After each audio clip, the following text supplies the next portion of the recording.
Hello hi നമസ്കാരം. Welcome to another episode of U V D V. ഇന്ന് നമ്മൾ U V D V shoot ചെയ്യുന്നത് മംഗലാപുരത്ത് വെച്ചിട്ടാണ്. അറിയാലോ, ഇവിടെ മലയാളം പത്രങ്ങളെല്ലാം കിട്ടാനുള്ള കുറച്ച് ബുദ്ധിമുട്ടുകളൊക്കെ ഉണ്ട്. എന്തായാലും ഇന്നത്തെ മലയാള മനോരമ, പിന്നെ ദ ഹിന്ദു, ഇന്ത്യൻ എക്സ്പ്രസ്, ഈ 3 പത്രങ്ങളാണ് നമ്മുടെ കയ്യിൽ കിട്ടിയിട്ടുള്ളത്.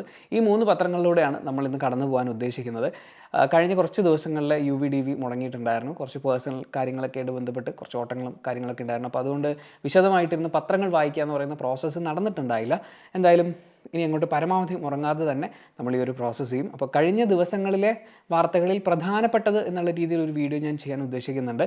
ഒരു 4 ദിവസത്തോളം വരുന്ന വാർത്തകളുണ്ട്, 4-5 ദിവസത്തെ വാർത്തകളുണ്ട്. അപ്പോൾ അതെല്ലാം കൂടി ഒരുമിച്ച് നമുക്കൊരു വീഡിയോ ആയിട്ട് വേറെ ചെയ്യാം. ഇപ്പോൾ മാർച്ച് മാസം 7-ാം തീയതിയിലെ പത്രങ്ങളിലൂടെയാണ് നമ്മൾ കടന്നു പോകുന്നത്. മനോരമയുടെ ഫ്രണ്ട് പേജിലേക്ക് വരുമ്പോൾ അവർ പ്രധാനമായും പരസ്യമാണ് കൊടുത്തിരിക്കുന്നത്.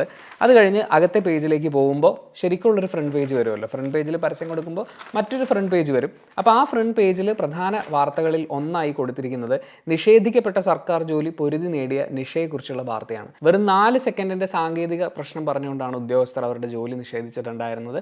അതവർക്ക് കിട്ടും എന്ന് പറയുന്നൊരു കാര്യം.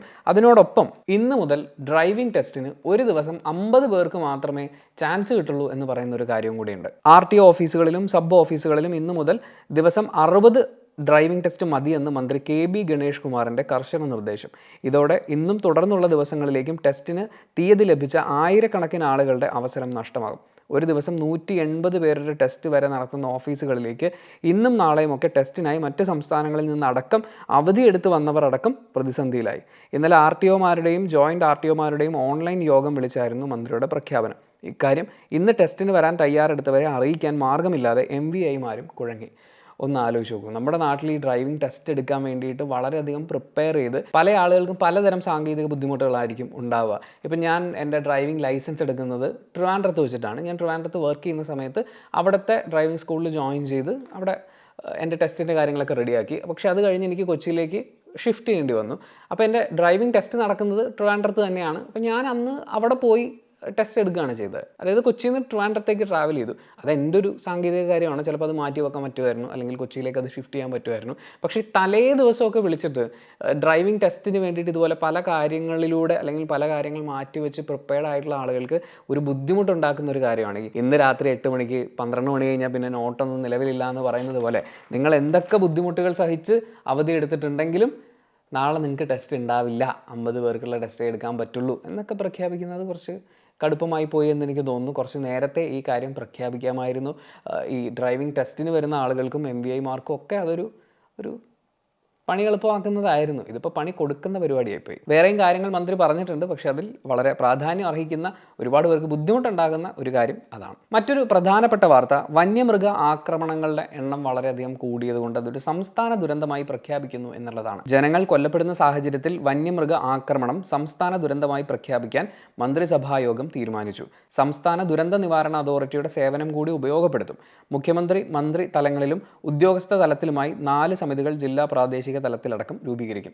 ഇതൊരു സംസ്ഥാന ദുരന്തമായി പ്രഖ്യാപിക്കുന്നതുകൊണ്ടുള്ള ഉപകാരങ്ങൾ എന്താണെന്ന് വെച്ച് കഴിഞ്ഞാൽ, ഒന്നിലധികം വകുപ്പുകൾക്ക് ഈ കാര്യത്തിൽ ഇടപെടാൻ പറ്റും, അല്ലെങ്കിൽ എല്ലാവരും കൂടി ഏകോപിപ്പിച്ചുള്ള പ്രവർത്തനങ്ങൾ നമുക്ക് സാധ്യമാക്കാൻ പറ്റും. മാത്രമല്ല, ദുരന്ത നിവാരണ ഫണ്ട് നമുക്ക് ഉപയോഗിക്കാൻ വേണ്ടിയിട്ട് സാധിക്കും. കാലതാമസങ്ങളില്ലാതെ പ്രാദേശികമായി തന്നെ സംഘങ്ങൾ രൂപീകരിക്കാൻ പറ്റും. അങ്ങനെ ഒരുപാട് അഡ്വാൻറ്റേജുകളുണ്ട് ഇത് സംസ്ഥാന ദുരന്തമായി പ്രഖ്യാപിക്കുന്നത്. കഴിഞ്ഞ കുറേ ദിവസങ്ങളായി കണ്ടിന്യൂസ് ആയിട്ട് നമ്മൾ വന്യജീവി ആക്രമണങ്ങൾ നേരിടുന്ന ആളുകളെക്കുറിച്ച്, അത് കാരണം സ്വന്തം വീട്ടിൽ പോലും സുരക്ഷിതമായി ജീവിക്കുന്നു എന്നൊരു തോന്നൽ അനുഭവിക്കാൻ പറ്റാത്ത ആളുകളെക്കുറിച്ചുള്ള വാർത്തകളൊക്കെ കേട്ടുകൊണ്ടിരിക്കുകയാണ്. അപ്പോൾ ഇങ്ങനൊരു തീരുമാനം ഉണ്ടാവുന്നത് തീർച്ചയായും സ്വാഗതാർഹമായിട്ടുള്ള കാര്യമാണ്. മറ്റൊരു പ്രധാനപ്പെട്ട വാർത്തയായി മനോരമ ഫ്രണ്ട് പേജിൽ തന്നെ കൊടുത്തിട്ടുള്ളൊരു കാര്യം എന്ന് പറയുന്നത്, അവതാരകയോട് ക്ഷോഭിച്ച് മുഖ്യമന്ത്രി, അമ്മാതിരി കമൻ്റ് ഒന്നും വേണ്ട എന്ന് വലിയ അക്ഷരത്തിൽ കൊടുത്തിട്ടുണ്ട്. ഞാൻ ആ ഒരു വാർത്തയായിട്ട് ബന്ധപ്പെട്ടത് ഇന്നലെ സംഭവിച്ച കാര്യമാണ്. ഒരുപാട് ട്രോളുകളും ഒരുപാട് വീഡിയോസും ഒരുപാട് ഡിസ്കഷനും അതുമായി ബന്ധപ്പെട്ട് സംഭവിച്ചിട്ടുണ്ടായിരുന്നു.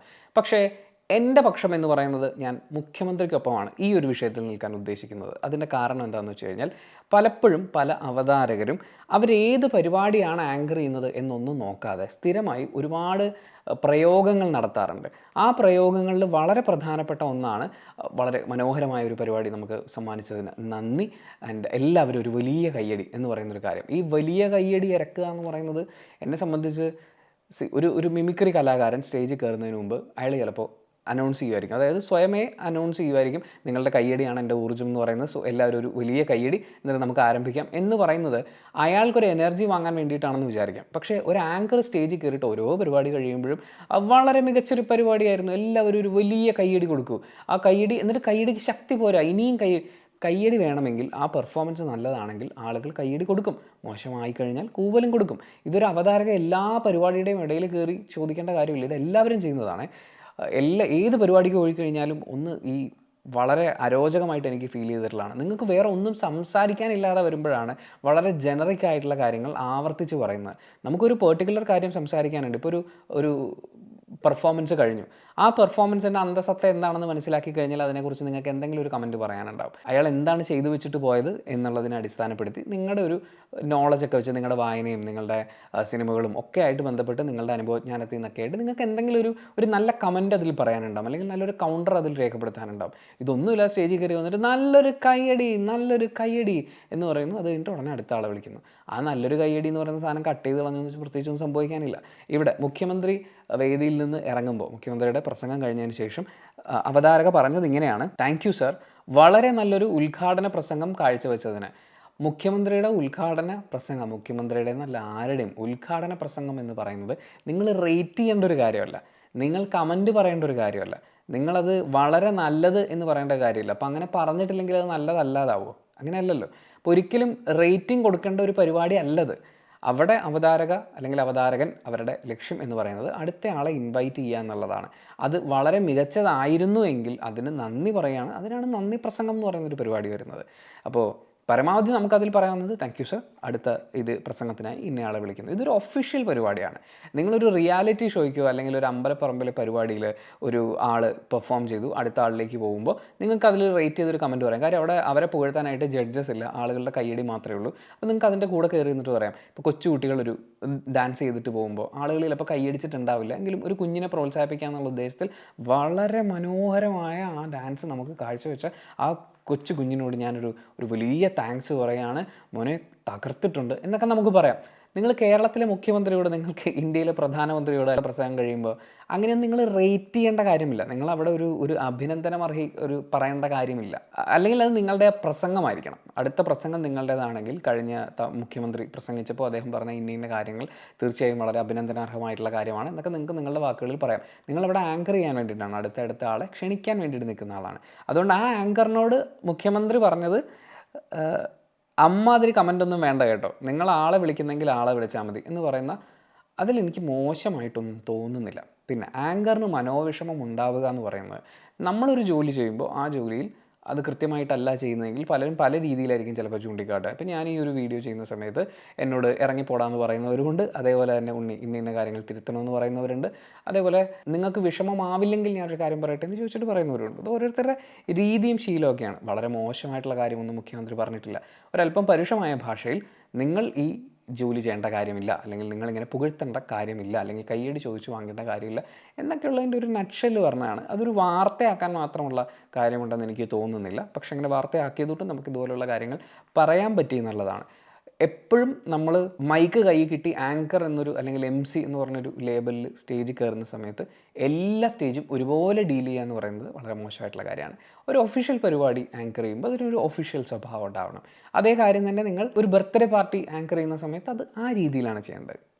ഒരു DJ പാർട്ടിക്കാണെങ്കിൽ ആ രീതിയിലാണ്. അങ്ങനെ ഒരു ഫ്ലെക്സിബിൾ സ്വഭാവം ഉണ്ടാക്കുക, ഇവൻ്റ് എന്താണെന്ന് മനസ്സിലാക്കുക എന്ന് പറയുന്നതാണ്. ഇതിൽ മുഖ്യമന്ത്രിയെ ഒരു മോശക്കാരനാക്കുന്ന രീതിയിൽ ഒരുപാട് കാര്യങ്ങൾ കണ്ടിട്ടുണ്ടായിരുന്നു. എനിക്കത് ആ ഒരു കാര്യത്തിൽ എനിക്ക് മുഖ്യമന്ത്രിയോടൊപ്പം നിൽക്കാനാണ് താല്പര്യം. നമ്മുടെ രാജ്യത്തെ ആദ്യത്തെ അണ്ടർ വാട്ടർ മെട്രോ പ്രധാനമന്ത്രി ഉദ്ഘാടനം ചെയ്തു എന്നൊരു വാർത്തയുണ്ട്. ഹൂഗ്ലി നദിക്കടിയിലൂടെയാണ് അണ്ടർ വാട്ടർ മെട്രോ ടണൽ തുറന്നിട്ടുള്ളത്. അത് PSCക്കൊക്കെ പഠിക്കുന്ന ആളുകൾക്ക് വളരെ ഉപകാരപ്രദമായിട്ടുള്ളൊരു കാര്യമാണ്. മാത്രമല്ല കൊൽക്കത്ത ഹൂഗ്ലി ഒക്കെ യാത്ര ചെയ്യുന്ന സമയത്ത് ഇങ്ങനൊരു പരിപാടി അവിടെ ഉണ്ട്. നമ്മുടെ ട്രാവൽ വ്ളോഗർമാർക്കും അങ്ങോട്ടേക്ക് പോകാൻ ഒരു നല്ല അവസരമാണ്. ഇത് എന്താണ് സംഭവം എന്നൊക്കെ നാട്ടുകാരെ കാണിക്കാൻ വേണ്ടിയിട്ട്. പ്ലസ് അതൊരു എക്സ്പീരിയൻസ് ആണല്ലോ. പലപ്പോഴും ഈ വിദേശ രാജ്യങ്ങളിൽ പോകണം, അല്ലെങ്കിൽ അവിടെ പോകണം ഇവിടെ പോകണം എന്നൊക്കെ പറയുമ്പോൾ പലരും പറയാറുള്ളതാണ് നമ്മൾ നമ്മുടെ രാജ്യത്തെ തന്നെ കാര്യങ്ങൾ കണ്ടു തീർക്കണം എന്നുള്ളത്. അങ്ങനെ കണ്ടു തീർക്കാനുള്ള കാര്യങ്ങളുടെ കൂട്ടത്തിൽ ഒന്നുകൂടി കൂടുകയാണ്. മറ്റൊരു പ്രധാനപ്പെട്ട വാർത്ത എന്ന് പറയുന്നത്, ഇത് വളരെയധികം പ്രാധാന്യത്തോടു കൂടി നമ്മൾ പരിഗണിക്കേണ്ട ഒരു കാര്യം തന്നെയാണ്. കാരണം കേരളത്തിലെ വളരെ വലിയൊരു ജനവിഭാഗത്തിനെ വളരെയധികം സ്വാധീനിക്കാൻ പറ്റുന്ന ഒരു മീഡിയത്തിനെ കുറിച്ചാണ് പറയുന്നത്. സംസ്ഥാന ടെലിവിഷൻ അവാർഡുകൾ പ്രഖ്യാപിച്ചു. അതിൽ ഇപ്രാവശ്യവും സീരിയലിന് പുരസ്കാരമില്ല. അർഹതയുള്ള എൻട്രികൾ ഇല്ലാത്തതിനാൽ മികച്ച ടെലി സീരിയലുകൾക്ക് അവാർഡില്ലെന്ന് മന്ത്രി സജി ചെറിയാൻ അറിയിച്ചു. 50 എപ്പിസോഡുകളിൽ താഴെയുള്ള സീരിയലുകൾ നിർമ്മിച്ച് പ്രേക്ഷകരുടെ ആസ്വാദന നിലവാരം ഉയർത്തുക, മത്സര ഇനത്തിൽ വെബ് സീരീസ് കൂടി ഉൾപ്പെടുത്തുക, ചമയം, വസ്ത്രാലങ്കാരം വിഭാഗങ്ങളെയും അവാർഡിനായി പരിഗണിക്കുക എന്നീ നിർദ്ദേശങ്ങൾ ജൂറി ചെയർമാൻ സമർപ്പിച്ചു. ഇത് വെബ് സീരീസുകളെ കൂടി സീരിയലിൻ്റെ കൂട്ടത്തിൽ ഉൾപ്പെടുത്തുക എന്നുള്ളതാണ്. അങ്ങനെ ഉൾപ്പെടുത്തുമ്പോൾ അത് ഏത് രീതിയിലായിരിക്കും അത് വരിക? മലയാളം എന്ന് നമ്മൾ പറയുമ്പോൾ മലയാള ഭാഷയുടെ മാത്രം അടിസ്ഥാനത്തിലാണോ, അതോ കേരളത്തിൽ നിർമ്മിക്കപ്പെടുന്നത് എന്നുള്ളതിൻ്റെ അടിസ്ഥാനത്തിലാണോ? അതിൻ്റെ ഒരു അടിസ്ഥാന കാര്യങ്ങളൊക്കെ വരികയാണെങ്കിൽ നല്ലതാണ്. ആൻഡ് വെബ് സീരീസും കൂടി വരുമ്പോൾ മത്സരം കുറച്ചും കൂടി കനക്കും. ഇപ്പോൾ സ്ഥിരമായി അവാർഡ് വാങ്ങിച്ചുകൊണ്ടിരിക്കുന്ന പലരിൽ നിന്നും അവാർഡുകളൊക്കെ മാറി മറിഞ്ഞു പോകാനുള്ള സാധ്യതയൊക്കെയുണ്ട്. പക്ഷേ ഇതിലേറ്റവും പ്രധാനപ്പെട്ട കാര്യം എന്ന് പറയുന്നത് മികച്ച എൻട്രി ഇല്ല സീരിയലിൽ എന്നുള്ളതാണ്. അതായത് നമ്മുടെ സീരിയലുകളൊക്കെ ഒരേ പാറ്റേണിൽ ഒരേ പരിപാടികൾ ഒക്കെ ആയിട്ട് മുന്നോട്ട് പോയിക്കൊണ്ടിരിക്കുകയാണ്. അതിനെക്കുറിച്ച് പലതരം വിമർശനങ്ങൾ നമ്മൾ ഉയർന്നു കേൾക്കുന്നുണ്ട്. അതിൽ ബഹുഭൂരിപക്ഷം വിമർശനങ്ങളും കാമ്പുള്ള വിമർശനങ്ങൾ തന്നെയാണ്. എന്നിട്ടും മാറ്റങ്ങൾ ഉണ്ടാകുന്നില്ല. സീരിയലുകൾ കഴിഞ്ഞ കുറേ നാളുകളായിട്ട് അവാർഡ് കൊടുത്തിട്ടില്ല എന്ന് തന്നെയാണ് എൻ്റെ ഓർമ്മ. അതത് ചാനലുകൾ അവാർഡ് നൈറ്റ് സംഘടിപ്പിച്ച് അവരുടെ ചാനലിലുള്ള എല്ലാവർക്കും ഇഷ്ടംപോലെ അവാർഡ് കൊടുത്ത് സന്തോഷിപ്പിക്കുന്നുണ്ട്. പക്ഷേ സംസ്ഥാന ടെലിവിഷൻ അവാർഡുകൾ പ്രഖ്യാപിക്കുമ്പോൾ മാത്രം സീരിയലുകൾക്ക് അവാർഡില്ല. അത്രയും നിലവാരമില്ലാത്ത സീരിയൽ എന്നാണോ, അതോ സീരിയലുകാരൊന്നും അവാർഡിന് സബ്മിറ്റ് ചെയ്യാത്തത് കൊണ്ടാണോ? ഈ രണ്ടാമത്തെ കാര്യം ഞാൻ വിചാരിക്കുന്നില്ല. അപ്പോൾ നിലവാരമില്ലാത്ത സീരിയലുകൾ ഉണ്ടാകുമ്പോൾ അത് കൂടുതൽ ആളുകൾ സ്വീകരിക്കുന്ന ടെലിവിഷൻ മീഡിയയിൽ അത് പ്രക്ഷേപണം ചെയ്തുകൊണ്ടിരിക്കുമ്പോൾ എന്തുകൊണ്ടാണ് നമ്മുടെ സാംസ്കാരിക വകുപ്പ് ഇതിൽ ഇടപെടാത്തത്? അതായത് ഇത്രയും ആളുകളെ ബാധിക്കുന്ന ഒരു കാര്യമാണല്ലോ. അല്ലെങ്കിൽ മന്ത്രി സജി ചെറിയാൻ്റെ നേതൃത്വത്തിൽ ഒരു ടീം ഉണ്ടാക്കുന്നു. എന്താണ് നമ്മുടെ നാട്ടിൽ ഈ അവാർഡ് വരാത്തതിൻ്റെ കാരണം? സീരിയലുകളിലൂടെ എന്തൊക്കെയാണ് ആളുകളിലേക്ക് എത്തിച്ചുകൊണ്ടിരിക്കുന്നത്? സീരിയലുകളുടെ പൊതു സ്വഭാവം എന്താണ്? അതുമൂലം ഉണ്ടായി വരുന്ന പൊതുബോധങ്ങൾ എന്തൊക്കെയാണ് എന്നതിനെക്കുറിച്ച് കൃത്യമായൊരു പഠനം നടത്തുകയും അതിൽ മാറ്റം വരുത്താൻ എന്തൊക്കെ വേണം എന്ന് ചിന്തിക്കുകയും അതിനുള്ള ഐഡിയ ഒക്കെ ജനറേറ്റ് ചെയ്യുകയും ചെയ്യണ്ടേ? ഇപ്പോൾ കേരളത്തിൽ മികച്ച കർഷകനെ കണ്ടെത്താൻ വേണ്ടിയിട്ടുള്ള കർഷക പുരസ്കാരം നമ്മൾ കൊടുക്കുന്നു.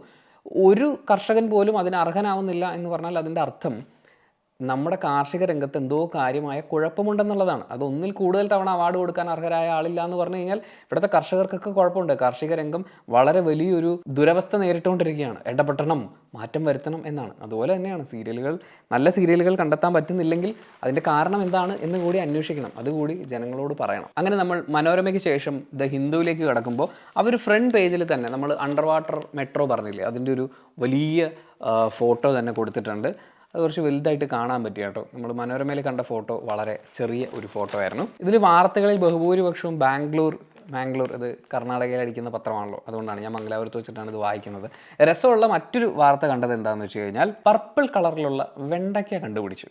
Purple ladies finger, new variety of banana on display at national horticulture fair. ഇതാണ് ഹെഡിങ് വരുന്നത്. Indian council of agricultural research ICAR അവർ ഒരു വെണ്ടയ്ക്കയുമായിട്ട് മുന്നോട്ട് വന്നിരിക്കുകയാണ്. ഒരു ഹൈബ്രിഡ് വെണ്ടയ്ക്കയാണ്. അതിന് ഇതുവരെ പേരിട്ടിട്ടില്ല. 3 ദിവസം നീണ്ടു നിൽക്കുന്ന നാഷണൽ ഹോർട്ടിക്കൾച്ചർ ഫെയർ നടന്നുകൊണ്ടിരിക്കുകയാണ്. അതിൻ്റെ ഭാഗമായിട്ടാണ് ഈ സംഭവം വന്നത്. ഈ പർപ്പിൾ ലേഡി ഫിംഗർ എന്ന് പറയുന്നത് ആൻറ്റി ക്യാൻസറസ് ആയിട്ടുള്ള, ആൻറ്റി ഡയബറ്റിക് ആയിട്ടുള്ള ഒരുപാട് പ്രോപ്പർട്ടീസ് ഉള്ളതാണ് എന്ന് പറഞ്ഞുകൊണ്ടാണ് അവരിത് അവതരിപ്പിച്ചിരിക്കുന്നത്. ഇതിനു മുമ്പും നമ്മൾ ഇതുപോലെ ഈ ശാസ്ത്രീയമായിട്ടുള്ള അല്ലെങ്കിൽ ആരോഗ്യപരമായിട്ടുള്ള എന്തെങ്കിലും കണ്ടുപിടുത്തങ്ങളെക്കുറിച്ച് സംസാരിക്കുമ്പോൾ പലപ്പോഴും പറഞ്ഞിട്ടുള്ളതാണ്, നല്ല ഉദ്ദേശത്തോടു കൂടി ഇത് വായിച്ചറിയുന്ന ആളുകളേക്കാൾ ഇതും കൊണ്ട് ദുരുദ്ദേശം ഉണ്ടാക്കുന്ന ആളുകളാണ് കൂടുതൽ.